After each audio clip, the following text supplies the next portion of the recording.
On disait que l'université de Saint-Louis, quand tu viens, tu as un logement. Faut En respecter tout cas, ces moi, trois je pensais conditions. que si tu viens à l'université, vous avez déjà un logement. Non, non, non, non. Si tu viens à l'université, il m'est arrivé une fois, l'an dernier. Ok, ok. Alors ça se passe pas comme ça. Ah, Avant de d'accord. venir, il faut d'abord chercher un logement. Sinon, vous risquez de dormir la nuit D'accord. dans les rues. Donc, est-ce que si on est étudiant, on est boursier? On dit Bon. que les étudiants dañuy noos am nañ xaalis. Mais la question des bourses là, c'est-à-dire c'est très importante. Pour les nouveaux bacheliers qui me regardent, Oui. on va commencer, maintenant on va commencer à compter à partir du mois d'octobre. On va prendre 40 000 7 fois, d'accord, plus 35 000, et ça va vous donner une somme colossale comme ça. C'est ça qu'on appelle les rappels. C'est ça qu'on appelle les rappels. Ok. Merci beaucoup chers téléspectateurs Espoir TV ñu amaat tey mbégte dalalaat un grand monsieur di monsieur Ousseynou Ndiaye yaakaar naa ne nekkul gan ci chaîne bi ndax mos nañ ko fi invité benn yoon c'était la première fois et ñu koy remercier également ci disponibilité bi parce que nim ñu ko waxee woon daanaka noonu la ko defaatee ne woon nañu à chaque fois boo leen ma soxlaa naa nekk donc à votre disposition te exactement noonu la ko defee donc sans plus tarder dañ koy bàyyi mu def une brève présentation avant ñuy xuusandi ci biir émission bi. Monsieur Ndiaye, vous avez la parole. Bonjour, chers camarades. J'espère que vous allez bien. Alors, je me nomme Ousseynou Ndiaye Touré, étudiant en M2 droit économique et des affaires. Par ailleurs, le président de l'amicale EJP. Merci. Merci pour cette présentation. Donc, aujourd'hui, nous allons parler de questions d'actualité. Et quand on parle d'actualité, donc, dañuy dem directement ci cadre universitaire bu ñu nekk mooy accueil des nouveaux bacheliers gis nañ ne actuellement donc les nouveaux bacheliers ñi nga xam ne dañuy door a am bac ren ñu ngi nekk ci phase donc d'orientation bon phase d'intégration ci université bi donc ñu bëgg a xam ñuy dégg le mot système LMD mais comprendre exactement c'est quoi le système LMD. Donc est-ce que mën nga ñu indil ay leeral par rapport donc au système LMD donc pour ñi nga xam ne ay nouveaux bacheliers ñu ngi door a ñëw campus. Oui, effectivement, quand on dit LMD, ça renvoie à licence, master, doctorat. Donc, en parlant spécifiquement concernant les nouveaux bacheliers, là, pour intégrer notre UFR, alors ça se passe par le biais d'une orientation. L'État vous oriente dans notre faculté. Donc, lorsque vous êtes orienté, un étudiant aussi peut agir dans le sens de payer aussi à côté. Il y a comment dire, une partie privée qu'on appelle l'IPAGE. On peut payer une somme, en tout cas pour étudier. D'accord. Alors, lorsque vous êtes orienté, là, vous êtes en tout cas venu donc pour accomplir ce qu'on appelle les démarches administratives et pédagogiques. Donc, les démarches administratives et pédagogiques, ce sont tout ce qui est inscription administrative qui se passe à la scolarité. Et à côté, il y a une inscription typiquement pédagogique qui se passe au niveau de l'UFR EJP. Donc, lorsque ceci est déjà respecté, les enseignements vont en tout cas débuter. Bon, avant de commencer au niveau des enseignements, pour les inscriptions, toujours, il y a des étudiants qui ont déjà payé leur inscription. C'est-à-dire les inscriptions de 25 000 qui ont payé par Wave ou Orange Money, je ne sais pas. Mais est-ce qu'ici à l'université aussi vous avez mentionné donc la question des inscriptions pédagogiques administratives? Est-ce qu'ils vont payer encore ou bien comment ça se passe ces genres d'inscriptions-là? Donc souvent ces questions reviennent. Donc quand vous avez déjà payé les 25 000, donc c'est fini. On ne peut plus payer ici à l'UGB. D'accord. Donc on commencera à payer à partir de la deuxième année. Donc concernant les nouveaux bacheliers, dès l'instant qu'ils accomplissent cette perspective-là, donc ils ne doivent en aucun cas verser encore une fois une somme d'argent pour des raisons d'inscription. Quand ils viennent ici à l'université, ils ne vont pas payer. Non, ils ne vont pas payer. D'accord. C'est ça qui n'était pas clair donc aux yeux de beaucoup de nouveaux bacheliers. Parce que cette Voilà. question revient toujours. Voilà, ils ne vont pas payer parce qu'ils ont déjà payé en fait. Ouais. Donc lorsqu'ils viennent ici, c'est-à-dire quand on dit inscription, moi j'appelle ça les démarches administratives parce que vous faites l'inscription pour être considéré comme un étudiant qui est inscrit dans cette université-là. Donc lorsque vous accomplissez cette inscription-là, on va vous donner une carte étudiant Et à travers cette carte-là, vous pouvez en tout cas bénéficier des droits que vous donne en tout cas l'UGB. Est-ce que vous voyez ce que je veux dire? Ok. Donc l'inscription vous permet d'abord d'être considéré comme un, c'est-à-dire étudiant. Et ensuite, l'inscription vous permet en tout cas d'avoir une bourse. On va revenir sur ça après. D'accord? Merci Et beaucoup. par rapport aux inscriptions, toujours, donc est-ce qu'il y a des accompagnements? Par exemple, si les nouveaux bacheliers viennent à l'université, donc ils ne comprennent pas comment faire les démarches qu'il faut au niveau de la scolarité, au niveau donc, du SEM, ainsi de suite. Est-ce qu'il y a des accompagnements pour leur permettre donc de faire les inscriptions? Oui, effectivement, bien entendu, lorsqu'ils viennent ici, il y a tel ou tel amical concerné. Supposons lorsqu'il s'agit des démarches administratives de l'UEFR EGP, il y a l'amical EGP qui est là et qui sera là pour accompagner les nouveaux bacheliers en leur faisant les démarches administratives, mais aussi en leur donnant l'opportunité quand même de faire l'inscription pédagogique. Donc il y a toujours une amicale spécifique, une amicale qui va en tout cas aider les nouveaux bacheliers Au niveau de toutes les autres UFR. Au niveau de toutes les autres UFR, ça se passe comme ça. S'il s'agit de l'UFR EGP, il y a Amical EGP qui est là. S'il s'agit de l'UFR LSH, il y a l'Amical LSH. Vous voyez, donc chaque UFR a une amicale qui est chargée, bien entendu, d'accompagner les nouveaux bacheliers concernant ces perspectives-là. Exactement. Merci beaucoup pour ces éclaircissements. Donc, si cette étape est déjà franchie, c'est-à-dire les inscriptions, il y a également les enseignements donc, qui vont commencer donc, à se dérouler. Et quand on parle également d'enseignement, il y a le mot UE qu'on entend, il y a également le mot crédit. Moi, je ne comprends pas exactement ce que signifient ces entretiens. Alors, lorsque l'étudiant a accompli les démarches administratives et pédagogiques, donc après cela, il va en tout cas concevoir des enseignements. D'accord? Donc, concernant les enseignements, donc il y a une maquette. Donc, concernant ces maquettes-là, dans le cadre des maquettes, il y a des matières. Il y a des matières fondamentales, d'accord? Des matières complémentaires obligatoires et des matières, bien entendu, optionnelles. Donc, concernant les matières fondamentales, il y a deux déclinaisons possibles.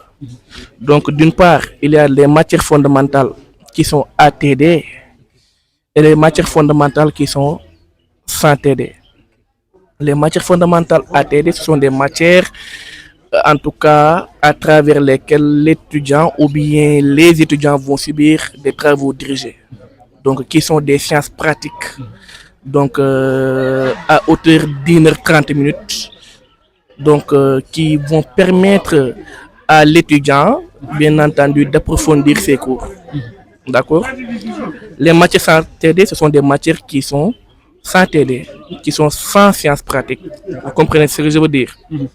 Donc, les matières fondamentales ATD, lorsque vous êtes orienté, prenons le cas de notre UFR, lorsque vous êtes orienté en sciences politiques, par exemple, voyez, donc vous allez faire l'introduction à la science politique comme matière fondamentale ATD et le droit constitutionnel comme matière fondamentale ATD aussi. Deux matières fondamentales ATD pour ceux qui font sciences politiques.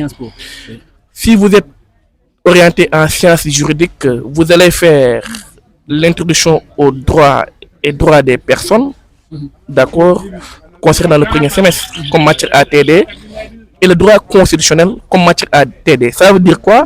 Le droit constitutionnel, c'est une matière qui est partagée, d'accord, entre ceux qui font droit, ceux qui font sciences politiques et ceux qui font sciences juridiques. Est-ce que vous comprenez ce que je veux dire? Oui. Alors, à côté, il y a des matières complémentaires qui sont obligatoires au même titre les matières fondamentales.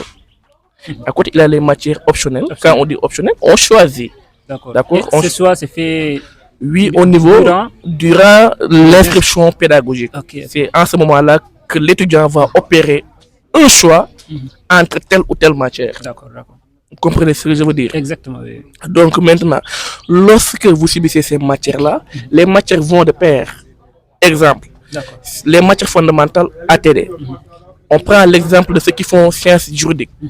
Lorsque vous faites sciences juridiques, votre matière fondamentale ATD, c'est le droit constitutionnel et le droit civil. D'accord. D'accord?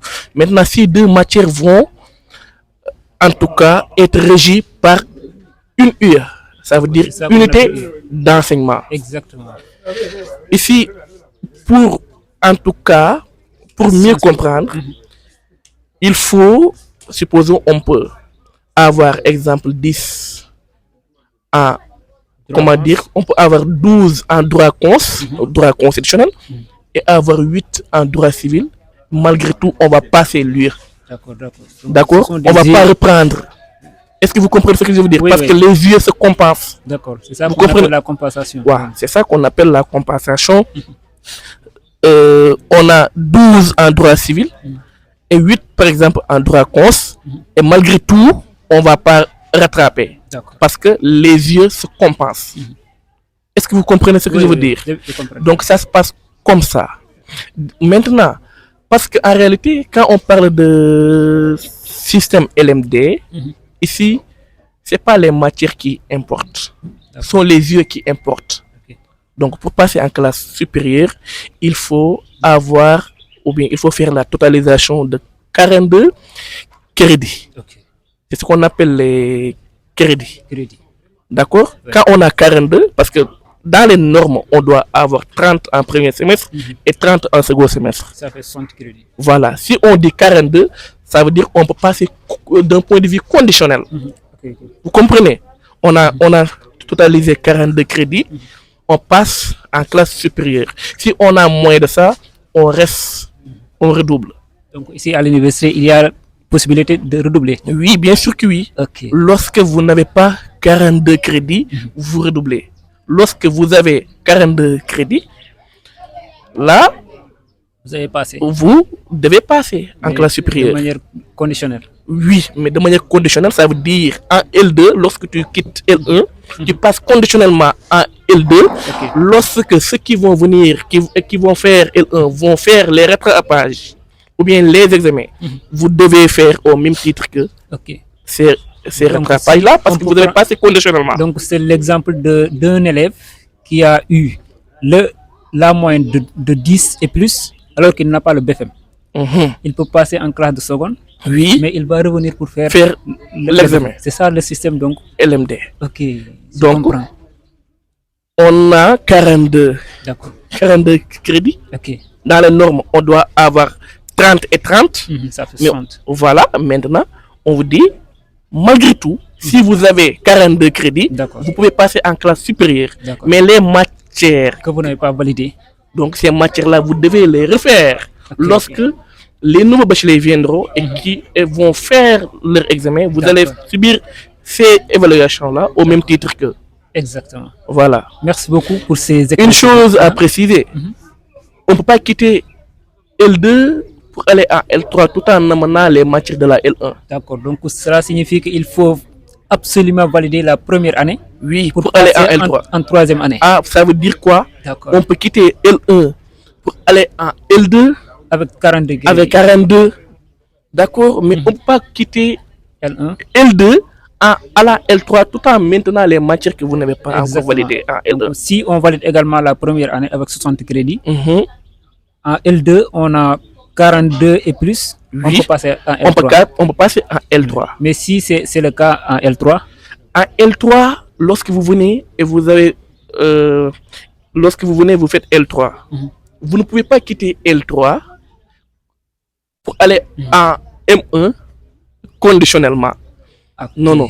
Parce qu'on a dit système LMD, licence, master, doctorat. Donc c'est par cycle. Oui, parce que par cycle D'accord. On ne peut pas qu'on passer maîtrise d'un ça. cycle à un autre sans valider donc tous les crédits. Effectivement. Exactement. Donc, impérativement, l'étudiant doit, en tout cas, avoir 180. D'accord. 180, c'est-à-dire 60 première année, 60 60 première année. deuxième année et 60 Troisième Troisième année année. pour passer en master. D'accord. D'accord. D'accord? Là-bas aussi, quand vous passez en master, on peut autoriser le fait de quitter M1 pour aller à M2 conditionnellement D'accord. en ayant 42 crédits, bien entendu. Donc le système LMD donc, est subdivisé en cycles. Oui, voilà, Cycle licence, master, master, doctorat. et doctorat. Vous ne pouvez pas quitter la licence pour aller en master En master. sans pour autant totaliser les 180. Exactement. Est-ce que vous comprenez Oui, ce que oui, je veux dire? je comprends. Maintenant, lorsque ceci est fait, vous pouvez aller en M1. En M2. Lorsque vous agissez dans ce sens-là, Mhm. donc on peut vous autoriser quand même de quitter L1, de quitter M1 pour aller à M2 tout Oui. en passant conditionnellement D'accord. en ayant 40 de crédit, bien entendu. Mais là aussi, donc, quand on parle de M2, donc, c'est Master 2. Là, Oui. il faut absolument soutenir donc, un mémoire Oui. de recherche. Est-ce Oui. qu'on peut soutenir un mémoire de recherche donc, sans pour autant valider la première année donc, en M1? Non, c'est impossible. D'accord. Là C'est aussi, il impossible. faut totaliser C'est un peu l'ensemble des technique. crédits. Ouais. Ça veut dire on ne peut pas quitter, c'est-à-dire un cycle pour aller Ok. dans un autre cycle Je sans comprends. pour autant, en tout cas, totaliser le nombre de crédits requis. crédits requis. Ok. Vous comprenez ce que je veux Ok, dire? ok. Donc, quand on soutient notre mémoire, on le suppose que, Nous avons déjà validé la première année et la deuxième année de master. effectivement, Absolument. parce qu'après master, c'est doctorat. Est-ce que vous comprenez ce que je veux dire? C'est Oui, un oui. peu technique, mais c'est ça. Donc, certains étudiants ne comprennent pas ça. Donc, pour quitter, parce qu'il m'arrive des fois, des gens me posent la question, est-ce qu'on peut quitter la L2 pour aller en L3 tout en n'ayant des matières à rattraper en L1? En L1. Je leur ai dit souvent que vous C'est impossible. deviez redoubler. Ouais. C'est ça en fait. Lorsque vous Ah, quittez ok. L1 pour aller en L2, d'un point de vue conditionnel, Vous ne et pouvez que pas. vous avez en tout cas subi comment dire, les évaluations, et que vous n'avez pas passé, dans ce cas-là, on redouble la L2. D'accord. Si je comprends bien, on peut avoir, par exemple, 42 crédits en L1. Oui, On passe en L2. oui. En L2, on peut avoir 60 crédits. En L2, on peut là, Avoir 60 crédits. oui. Et on ne pourra pas passer en On ne L3. passe pas, on subit toujours les rattrapages En en L1. L2 et qu'on n'a pas passé. Ok. Dans ce cas-là, lorsque vous avez fait examen avec la L1, vous n'avez pas passé, rattrapage, vous n'avez pas passé. Dans ce cas-là, vous devez redoubler la L2 D'accord, d'accord, d'accord. À condition que, oui, pour reprendre les matières de la L1. de la Parce L1. qu'on ne peut pas quitter L2 pour aller en L3 tout en ayant des matières à rattraper en L1. Ok, ok. Vous comprenez ce que je veux Absolument, dire? absolument. Voilà, c'est ça Merci en fait. beaucoup. J'espère que ça va servir donc de leçon aux nouveaux bacheliers, Voilà. mais également des étudiants qui sont déjà inscrits, peut-être Oui. en L1 ou en L2. Oui. Merci beaucoup pour ces éclaircissements. Donc, par rapport à l'hébergement aussi, il y a Oui. un autre problème qui pose problème ici au campus. Oui. L'hébergement, comment ça se passe? Oui, vous savez, dans notre université, c'est un peu particulier Par rapport aux autres universités. par rapport aux autres universités, aux autres campus. Parce que chez nous, pour avoir un hébergement, il faut avoir un link. D'accord. Comprenez? D'accord. Ça veut dire qu'il faut, bien entendu, voir quelqu'un qui est de l'UGB pour qu'il vous héberge. D'accord. Dans ce cas-là, il y a 4 perspectives qu'un nouveau bachelier peut faire. Ok.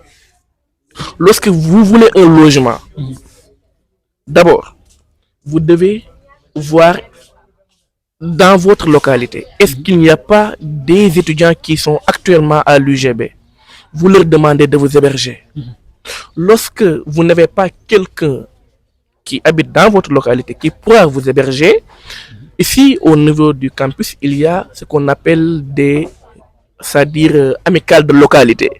Ok. Donc ces amicales, leur rôle c'est quoi? D'héberger les nouveaux bacheliers qui n'ont pas de logement en attendant qu'ils trouvent un logement au sein du campus. Au niveau du campus social, mais dans le campus social. Oui. Ok.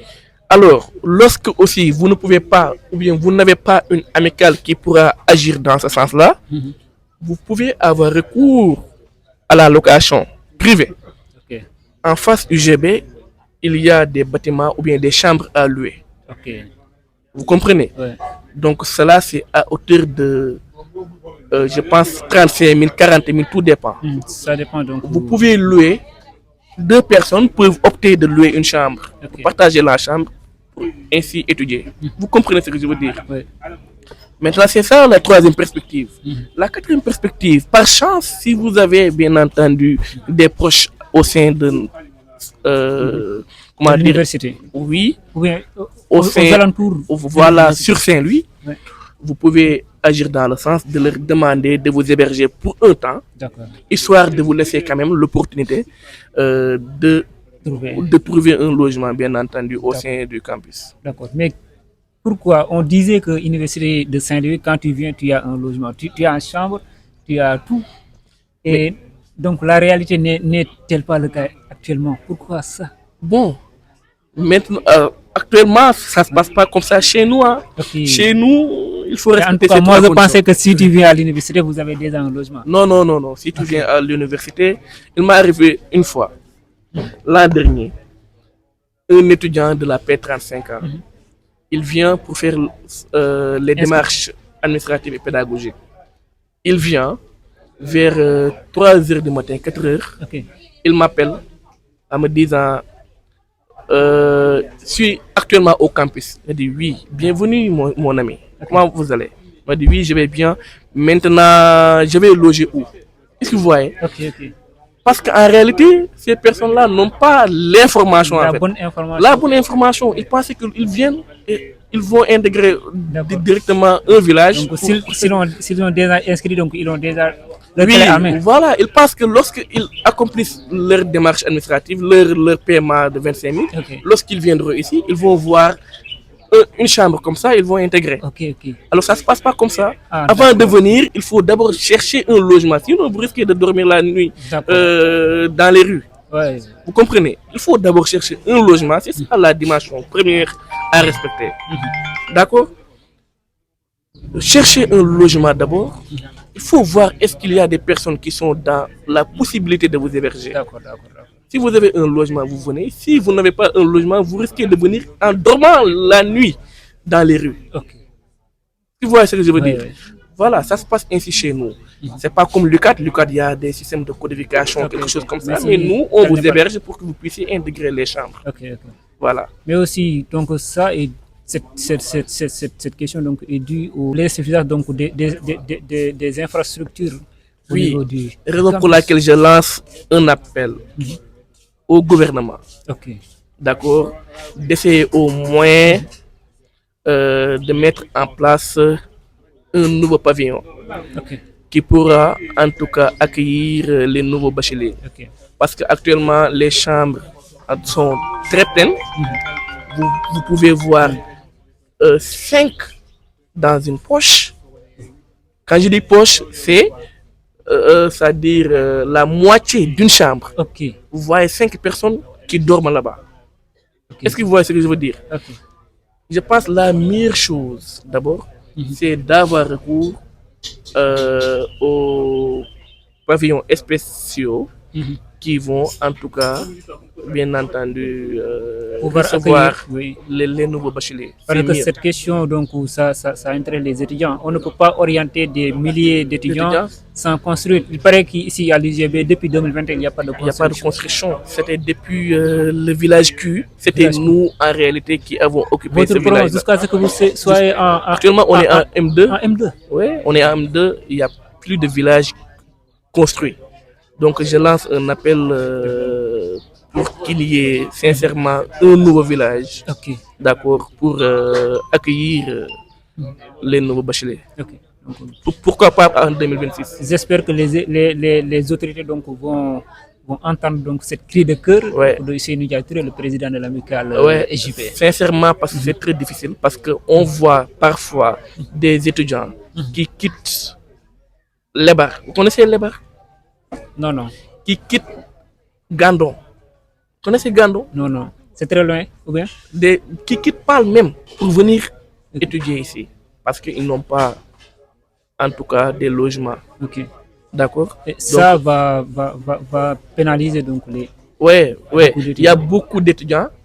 Je dis ça, j'en connais quelque chose. Il y a beaucoup d'étudiants qui ont abandonné parce qu'ils n'ont pas de logement. Ok. Beaucoup d'étudiants même qui ont abandonné parce qu'ils n'ont pas de logement. Ça, c'est important. On ne peut pas subir tel ou tel examen sans pour autant avoir quelque part où dormir. Vous C'est très comprenez? difficile, ouais, ouais. Beaucoup d'étudiants ont abandonné aujourd'hui parce qu'ils n'ont pas un logement. Ah.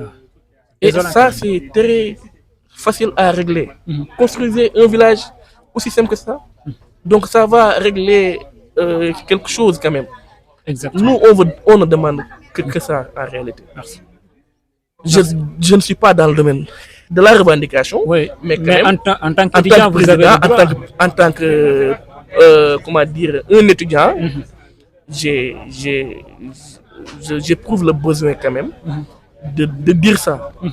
Parce qu'il y a nos camarades qui abandonnent parce qu'ils n'ont pas un logement. De logement. Ça, c'est très difficile. Et également, c'est aussi beaucoup plus difficile donc d'un étudiant, par exemple, on va y revenir de la question des bourses, un étudiant qui n'est pas boursier et qui doit payer un logement au niveau donc de Sanar ou bien aux alentours, Oui. et vouloir donc payer également ses nourritures à l'université. Oui, Est-ce c'est que- très difficile. donc, ces C'est très conditions-là, difficile. c'est C'est très difficile. vraiment difficile. Parfois, vous voyez un étudiant qui loue, en tout cas, en n'ayant pas les moyens.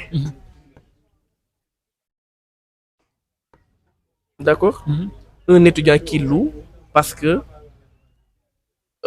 il est dans le besoin. Un étudiant qui loue sans avoir les sous de payer chaque mois. Donc, il va falloir qu'il fasse donc, recours à la famille. Oui. Et si la famille n'est pas si riche, Ouais. ça va poser problème. Voilà. Ça va donc entraver Ouais. en quelque sorte leur. C'est ça en fait. C'est ça en fait. c'est- Donc, je pense que mon message ce sera reçu. Ouais, par les autorités. Oui. Donc, merci. Et nous vous demandons également de vous abonner sur Espoir TV avant qu'on puisse continuer. Abonnez les gars. Donc, aimez, partagez également les vidéos pour que ça puisse faire donc le tour du monde. Donc, nous allons passer à la question la plus importante, ou bien la question que les étudiants ont beaucoup plus intéressant. La question des bourses. Donc, est-ce que si on est étudiant, on est boursier? On dit que les étudiants dañuy noos am nañ xaalis. Je comprends. Bon, souvent on dit ça, souvent on nous taquine en nous disant que oh, étudiants yi dañoo bëri xaalis dañoo am xaalis. Et ça se voit donc dans leur manière de s'habiller. Oh. Les étudiants portent des... donc ils sont très riches. Non, nous étudiants on n'est pas riches. Ok. Vous savez la question des bourses là, c'est-à-dire c'est très importante. Donc souvent les nouveaux bacheliers, même hier je reçois des messages concernant cette question-là, la question des bourses. Donc pour être boursier, c'est-à-dire pour avoir la bourse, il faut d'abord distinguer deux choses. D'accord? Il y a une bourse simple, une bourse entière et une bourse d'excellence. Ok.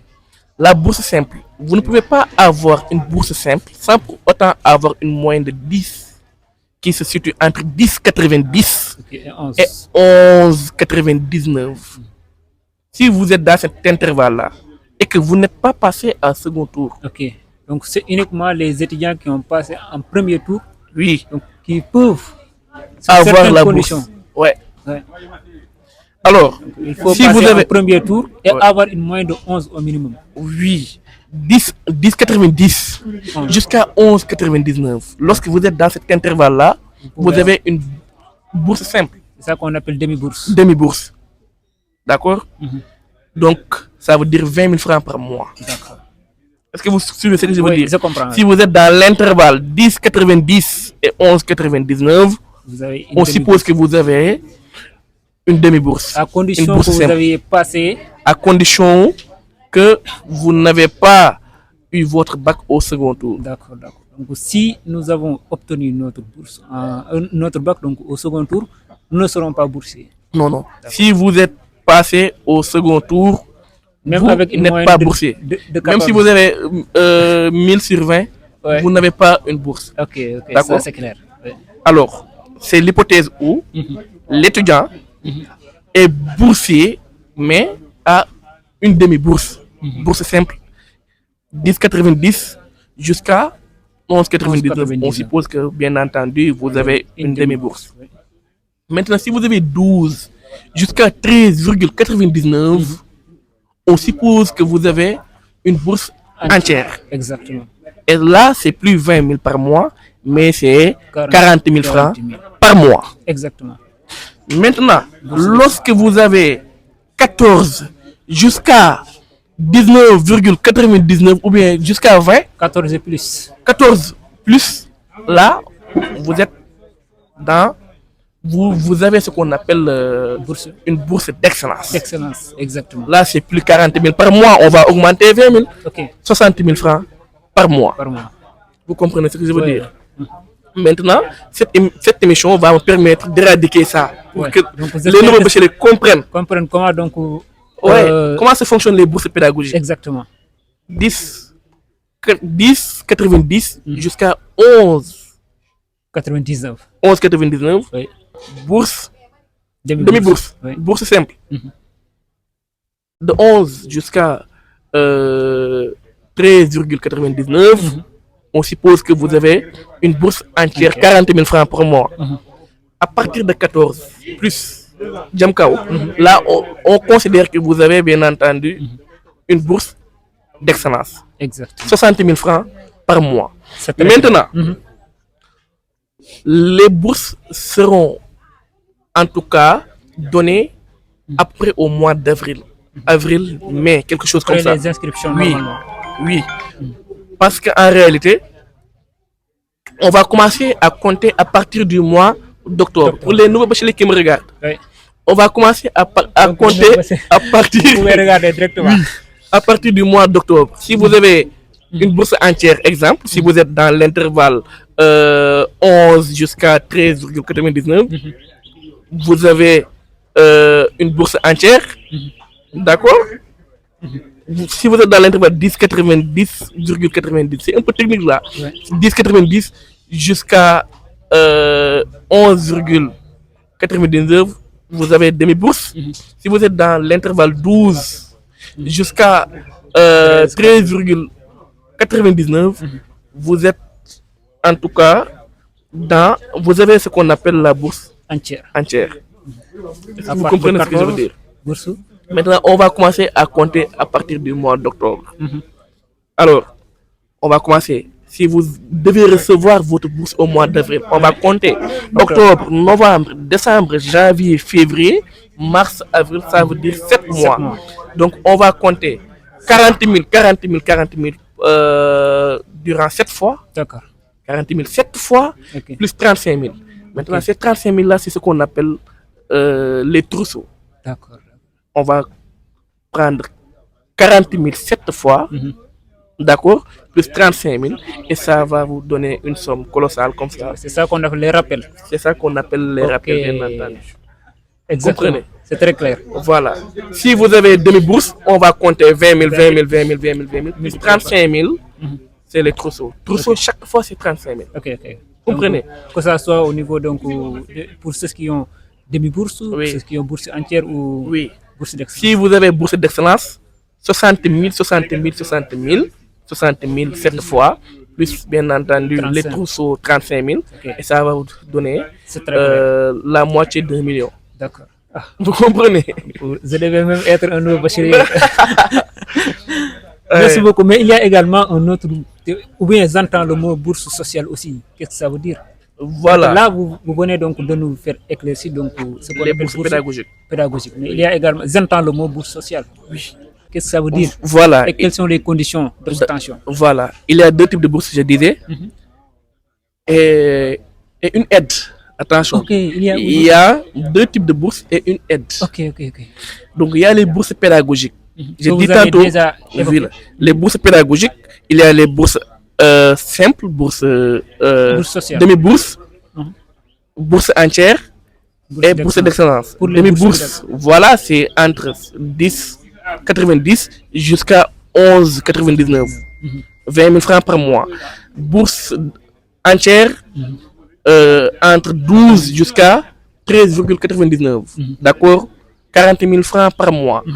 Et bourse d'excellence, à partir de 14 plus, ça, c'est Des bourses. 60 000 francs par mois. Ok. Vous comprenez? Ouais. Donc, à côté, il y a ce qu'on appelle les bourses sociales. Ok. Les bourses sociales sont pour ceux qui n'ont pas eu, en tout cas, la bourse pédagogique. Mais attention, pas n'importe qui. Ok. Il y a des Si conditions. vous êtes orphelin, d'abord, on considère que vous pouvez être boursier, mais vous pouvez avoir une bourse sociale si vous êtes orphelin. Mais tout d'abord, il faut éclaircir un point. Oui, Si on est déjà boursier pour les bourses pédagogiques, on ne peut pas pourra être boursier pour les bourses sociales. C'est très clair. Pour avoir la bourse sociale, la condition première, c'est de ne pas être boursier d'une bourse pédagogique. Ok, exactement. D'accord. C'est ça d'abord. Maintenant, si vous n'avez pas une bourse pédagogique, vous pouvez avoir recours à la bourse sociale. Mais pas n'importe qui. N'importe qui peut ne pas avoir, comment dire, la bourse sociale. D'abord, on considère que c'est pour ceux qui sont orphelins, soit orphelins de père, orphelins de mère ou bien des deux. Vous comprenez? On considère que là, vous pouvez être chanceux d'avoir cette bourse-là. Okay. Et cette bourse-là, c'est 20 000 francs par mois. C'est comme une c'est valable pour les étudiants qui ont passé au second tour comme au premier tour. Oui, c'est pour tout le monde qui n'est pas boursier. Comment on peut l'avoir? Comment on peut l'avoir? C'est l'État qui va lancer un appel à candidature. Okay. D'accord? En vous donnant ou bien en vous listant les conditions à remplir. D'accord. Donc vous devez émettre une demande et vous devez déposer cette demande-là. D'accord. Comprenez? Sur la base de ça, vous pouvez être chanceux d'avoir une bourse. Et ça se passe par sélection? Oui. Au niveau de la direction des bourses? Effectivement. D'accord. Est-ce que vous comprenez? À côté, il y a les aides sociales. Mais tout d'abord, donc si on dépose, ce n'est pas forcément qu'on a déposé pour la bourse sociale qu'on va en avoir. Voilà. Ça, pour la bourse sociale, vous pouvez c'est pas parce que vous avez déposé et que vous allez avoir la bourse. On peut déposer et ne pas en bénéficier. Oui, effectivement. Mais souvent, la plupart des cas, on donne c'est-à-dire orphelins. D'habitude, on leur donne toute la bourse. Il y a des privilèges pour certains. Oui, vous comprenez. Donc, mais pour les orphelins aussi, il y a des documents peut-être qu'il peut... Oui, parce que quand vous êtes orphelin, c'est pas parce que je vais dire je suis orphelin, vous devez attester le document qui en démontre. D'accord, c'est ça qu'on appelle le certificat de décès. De décès du père, de la mère, père, ou bien des deux. De la mère ou bien des deux. Okay. Vous devez en tout cas annexer ce document-là au dossier. D'accord. Donc pour tous les étudiants qui ne sont pas dans les conditions de pouvoir bénéficier donc de la bourse pédagogique, vous avez la possibilité de déposer pour une bourse sociale. Mais si vous êtes orphelin, tout d'abord avant de venir à l'université, donc soyez muni donc de ces dossiers-là. Au minimum avoir le certificat de décès du père, de la mère ou bien des deux. Donc pour tous les étudiants qui sont des orphelins et qui n'ont pas de bourse pédagogique, donc soyez très prudent par rapport donc à ces documents-là. Merci. Très bien. C'est ça en fait. Si vous n'êtes pas en tout cas boursier, si vous avez suivi l'émission et que vous avez dans votre tête que vous ne pouvez pas être boursier, vous pouvez amener, si vous êtes orphelin, vous pouvez amener bien entendu les certificats de décès de votre papa, de votre maman ou bien des deux pour attendre le jour du dépôt des dossiers pour bien entendu déposer pour obtenir ce qu'on appelle la bourse sociale. À côté des bourses sociales maintenant, il y a ce qu'on appelle les aides ministérielles ou bien les aides sociales. Cette fois-ci, ce n'est pas une bourse. Vous ne devez pas recevoir chaque mois cette somme-là. On va vous appuyer à hauteur de 100 000 pour une seule fois. 100 000 francs pour une seule fois. D'accord. On vous aide. C'est pour laquelle on veut aide ministérielle ou bien aide sociale. On va vous le donner liquide et c'est terminé. C'est terminé. D'accord. Une seule fois, c'est terminé. Merci. Et d'habitude, tout étudiant qui dépose, d'accord, peuvent en bénéficier. Merci. Si vous n'êtes pas boursier, si vous ne pouvez pas avoir la bourse pédagogique, la bourse sociale, vous pouvez avoir une aide sociale ou bien aide ministérielle. Mais attention, vous ne pouvez pas avoir les trois à la fois ou bien les deux à la fois. Soit vous avez la bourse pédagogique, soit vous avez la bourse sociale, ou bien on vous appuie à hauteur de 100 000 francs concernant les aides ministérielles. Merci. Vous comprenez ce que je veux dire? C'est très clair. Voilà, mais Merci beaucoup et nous sommes donc au terme de notre émission. Donc votre dernier mot par rapport à Espoir, par rapport aux nouveaux étudiants qui vous suivent et par rapport donc à la communauté. oui, bon, je vais dire de continuer dans cette logique-là, de donner toujours l'opportunité aux voix, quand j'ai des voix, c'est-à-dire aux personnes qui porteurs de voix, Ok. qui pourront agir toujours dans le sens de communiquer avec les personnes qui les suivent pour passer ces informations essentielles concernant leurs études. Merci. Donc, merci à Espoir TV et on vous souhaite quand même la chance d'avoir parcouru ou bien d'être suivi par tout le monde. Amen, amen, D'accord. amen. Alors, l'autre mot, c'est de dire bienvenue à mes nouveaux bacheliers. Vous savez, mes nouveaux bacheliers vont venir à partir du 23, d'accord, du 23 novembre, qui vont venir ici pour, en tout cas, effectuer leur démarche administrative et pédagogique. Et je pense que ça sera un moment pour la première fois pour eux De d'embrasser le milieu universitaire. Donc je leur souhaite une bienvenue, d'accord. Et merci beaucoup pour cette invitation, merci beaucoup pour tout. Je vous remercie. Voilà, merci beaucoup à Seynou Ndiaye. Donc, nous vous remercions énormément. Donc, vous étiez toujours disponible donc, sur Espoir TV et nous vous donnons donc rendez-vous donc, pour la prochaine fois. Donc, merci beaucoup pour cette disponibilité. Donc, nous vous remercions tous et nous vous donnons donc rendez-vous la prochaine fois. Merci à notre très cher Sohaibou Diop, Sohaibou Dione, donc pour la réalisation. Merci à toute l'équipe donc d'Espoir TV, Mansour Diop et tous les membres donc, qui y sont. Merci à toutes et à tous et à la prochaine.